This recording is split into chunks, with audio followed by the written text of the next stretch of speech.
What is up, everybody? And welcome back to another episode of Keep It Comics. As always, I am the host, C3. Before we get started, I want to thank everybody for stopping by, checking out the channel. I've got a short but precise and to the point video for us today. I want to show you guys 13 comics that I believe are definitely worth adding to your collection. All right? So you guys know the drill. Hit that like button, hit that subscribe button, and please, if you haven't subscribed to the channel already, please consider subscribing to the channel and share the video because that really helps the channel out a lot too. All right?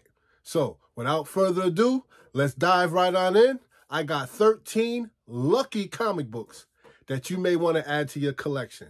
And first up, we're going to start off with DC. And we're going to talk about Detective Comics, issue number 1050. And I'm speaking about that Tony Fleece Midtown exclusive variant cover. Yeah, that's nice. Yeah, so I think that's something definitely we might want to add to our collection. I know I'm going to see if I can get my hands on it. I will not be at Midtown first thing in the morning, but I have made preparations to be up there tomorrow afternoon. So we'll see how my journey goes. All right. Now, sticking with that same book, Detective Comics issue number 1050, we want to talk about that Lee Brahimo cover. Also, that's the cover B. Yeah, beautiful. Love the artwork. Love Lee Brahimo's artwork. Always been a fan. And he's just coming right along. Very strong. Love the texture. Love the darkness. Love the shadows. Like, I just love that boldness that he uses to depict Batman. You know, so I'm really psyched about getting my hands on that cover also. All right. Now, the next cover, again, same comic. I want to talk about that George Molina Connecting Legacy variant. Right? Yeah. Take a look at that. That's nice. You know, Bruce's family. That's dope. Right? And then Molina also did another one, and this is the Batman and Robin Connecting variant.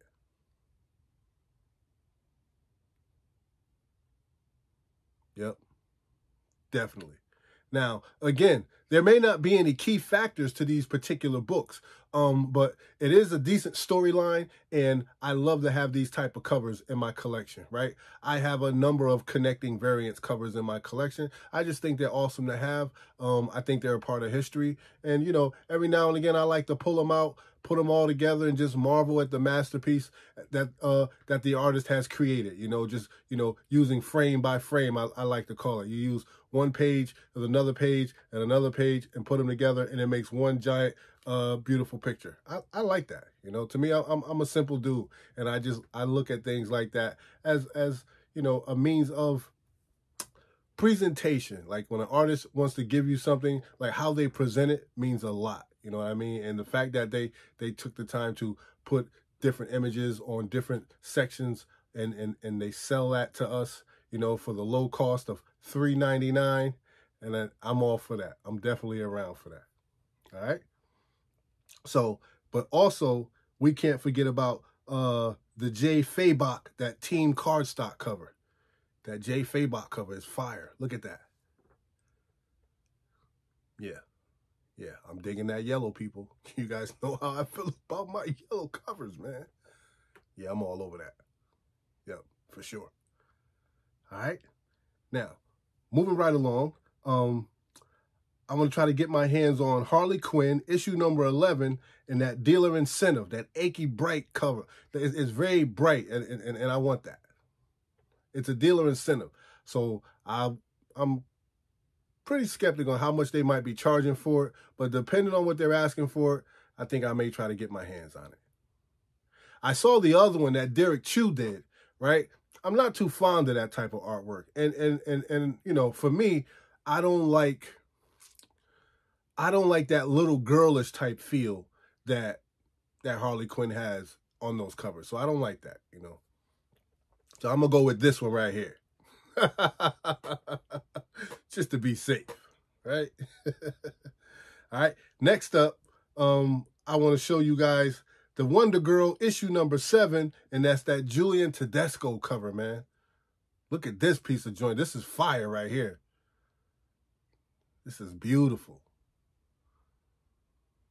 Beautiful. Definitely a piece of artwork worth adding to the collection. And Tedesco, to those of you who don't know, he does extravagant work. He's extraordinary with what he does. Absolutely. The next one I want to show you guys, and I normally wouldn't buy this, right? Because I haven't been purchasing, I don't think I've purchased any Deathstroke in a long time. But Deathstroke issue number 5, that Nathan Zerdy cover, that Dealer Incentive, very nice. Very nice. And if I'm not mistaken, you know, Zerdy, he does a lot of those, I want to call them, you guys know the word I'm looking for. Help me out here. I guess the nudie joints, I guess. I don't know. Like, yeah, he does a lot of those. You know, but I'm happy to see that he has one, you know, they have their clothes on. And it's a blazing piece of artwork. Very, very nice. Definitely worth adding to the collection.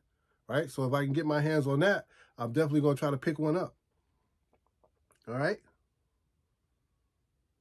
The next book is DC versus Vampires, issue number 4. And I'm talking about that Francesco Mattina cover. I love his artwork. Very dark, very demonic. I love it. I love it. Had a chance to meet him one time. Signed a lot of my artwork for me. And very humble, very, very nice individual. You know, not one for many words, right? I don't know if he actually spoke English or he just chose not to speak, but he was very nice. Took flicks, signed a phenomenal amount of books, you know what I mean? And didn't overcharge for him or anything, you know. So I've always been a fan of Francesco Mattina. I know he fell into some little, you know, little thing back and forth about, you know, going over other people's artwork, but I think at some point they all do that. Everybody's taken from somebody. Like, not much artwork in the modern period is 100%, you know, somebody's. It all comes from somewhere, right? But anyway, the next book I'm interested in getting my hands on is coming from Image Comics, and I'm talking about Gunslinger Spawn, issue number 4, and again, that Francesco Mattina cover. I gotta have it in my collection. Yes, definitely going after that. Definitely, and a big fan of Gunslinger Spawn, right? And I'm loving what Todd McFarlane is doing with this franchise, right?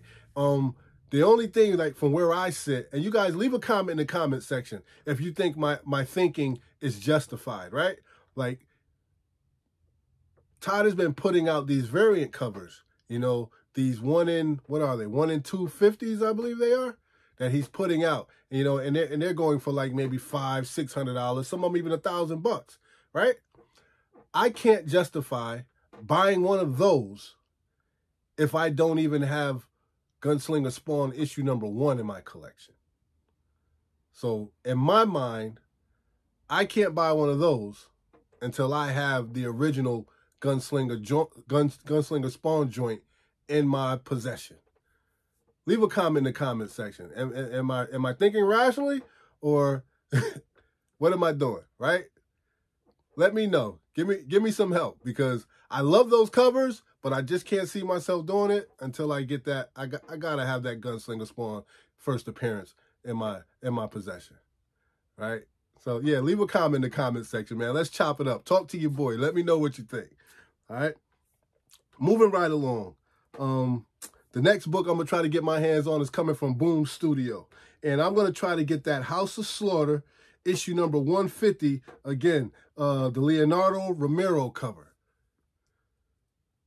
Yeah, very nice. Very nice.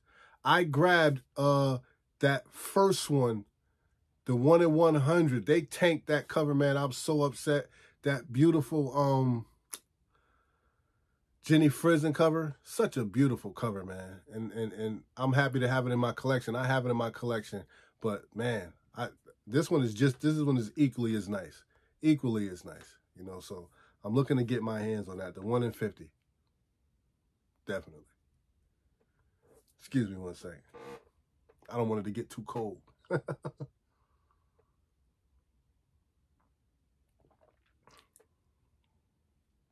Yeah. All right. Now, next up, staying with Image, we've got to definitely try to grab Stray Dogs, Dog Days, issue number 2 by Tony Fleece and Trish Forster, because it's the conclusion of that 2-part miniseries.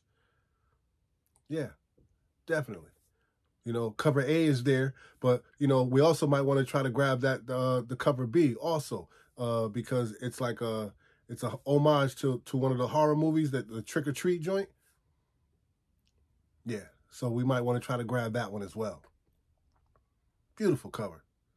Just beautiful cover. Beautiful artwork all around. You know, can't be mad at it. It's a must-have, right? All right, so this is something that you guys may be interested in, right? It was very interesting to me. And I'm all for a good read, man. I love a good read. Don't get me wrong.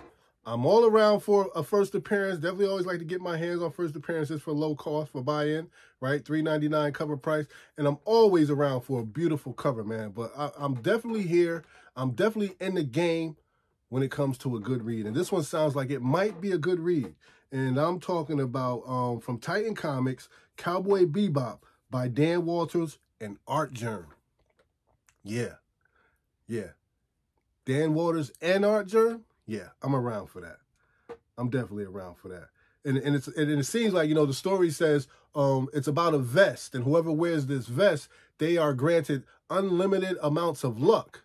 And in my mind, I'm like, okay, is the story going to be about who's wearing the vest or who gets their hands on the vest? But I'm like, I don't know. I might want to hear a story about, well, what type of luck does the person have when they get the vest? Because you can have unlimited amounts of bad luck. You might get the vest and realize that it ain't no good luck you getting. Like, you crash your car, you know, your plane falling out the sky. Like, who knows? Like, so what type of luck? What type of unlimited luck? So I'm interested to see where this story goes, what it's about, what Dan Walters and Art Germ is trying to do with it. So it sounds good, man. So if you see it out there, I definitely recommend picking it up, because what type of luck? I would like to know. Inquiring minds want to know. What type of luck are you guys talking about, right?